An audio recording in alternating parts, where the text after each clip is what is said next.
ច្រើនសន្តាក់តាមចិត្តតែខ្ញុំឆ្ងល់ណាស់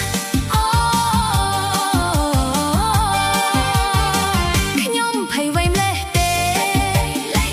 ខ្ញុំភ័យវៃម្លេះទេសួរគេប្រាប់ថាពោះនេះសញ្ញាស្នេហាប្រតាមដេញបើស្នេហាជាវ័យទៅស្នេហាជាវ័យទៅចង់ស្គាល់ទេវ័យទៅស្នេហារូបរាងយ៉ាងណារសជាតិយ៉ាងណាchẳng khơi